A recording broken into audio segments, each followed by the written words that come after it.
Hey there guys. So today we are going to be looking at section 1.2, which is applications and modeling with linear equations. So the general strategy that we're looking here is we're looking to be able to find things that represent real life situations and how those real life situations can be represented through an equation. So the first thing that we're going to do is we're going to be looking at drawing a picture, assigning variables to verbal descriptions, writing the equation that models a situation, solving the equation, and then finally interpreting the solution. I will have to say the two hardest parts is going to be assigning variables and verbal descriptions to what those variables mean, and writing those equations to model our situation. Number three is, in particular, a little bit tricky. However, given practice and looking over different situations, it definitely becomes a lot easier. So, number one, let's take a look. Example one, a building is in the shape of a rectangle 100 feet by 200 feet. A sidewalk of width x feet will be added around the building on all sides. If the new perimeter around the sidewalk and building together is 664 feet, what is the width of the sidewalk? Alrighty, so it's been a minute since I've taken a drawing class, but let's see what we can do. So if we have a building in the shape of a rectangle, we have a rectangle right here, and it's 200 feet by 100 feet, or 100 feet by 200 feet. So we have 100 feet on this side and 200 feet on this side. Well, they're looking to add a sidewalk, so this sidewalk is going to be going on a sidewalk of width of x feet will be added around the building on all sides. So this sidewalk is essentially going to be wrapped around the building here, all the way here, all the way back across, and finally connected. So it's going to be x width on all sides. Well, that means that now our width of our building is not just going to be from here anymore. We have to include this x part right here. So we now have to include in this x part on both sides. So not only do we have an x factor over here, but we have an x factor over there as well. So because we have an x factor on both sides, we can represent the length. We can represent the length of this building here as 200, which is our original length. And then we're adding, since we're adding this x and this x here, it's going to be 2x. Okay, now taking a look again, we have the other length of our building, or the width of our building. So the width of our building is going to be this side here. So now, not only are we looking at the width here, but we now have to deal with this excess of the sidewalk we're getting. Well, this excess of the sidewalk that we're getting, again, we find that to be x.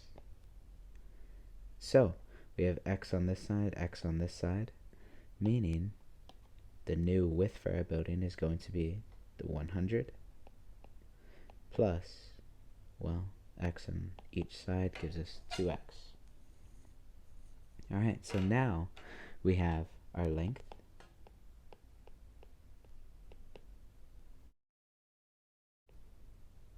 and we have our width.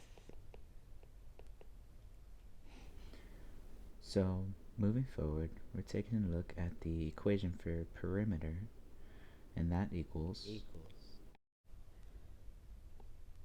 2 times our length plus width. Or if you want to think of it as 2 length plus 2 width. And for that, we just distribute our 2 here. So let's take a look. So we have our perimeter here, and we found our length. We found our length to equal 200 plus 2x. So let's write that down. So 2 times 200 plus 2x, and we found our width to be right here, which is going to be 100 plus 2x.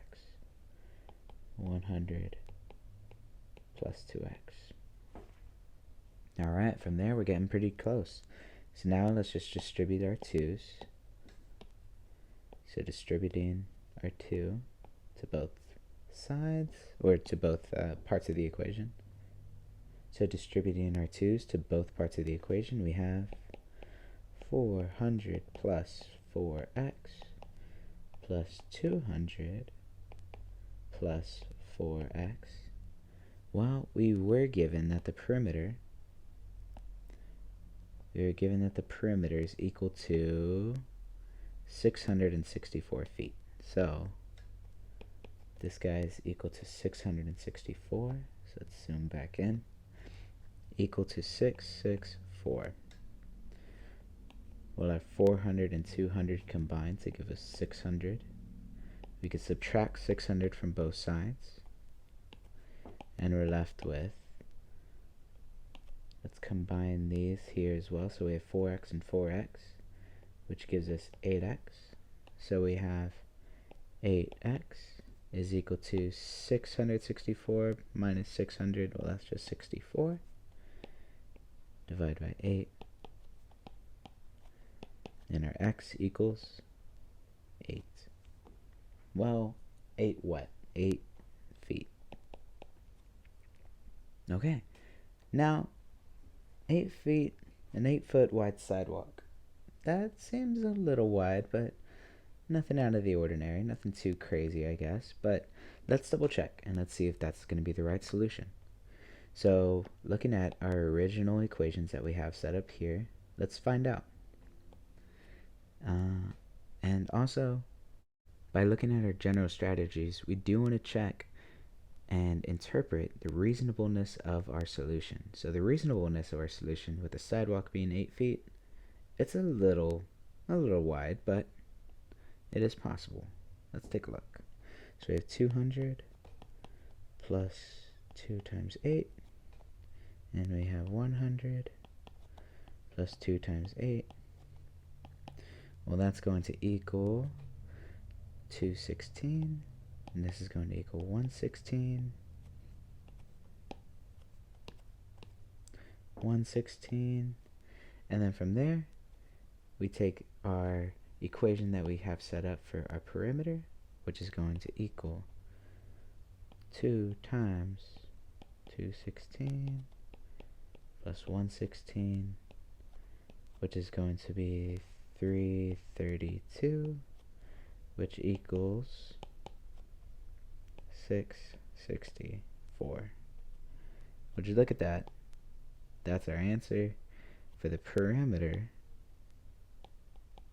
that we were looking for, which means that our solution of 8 feet, we got it.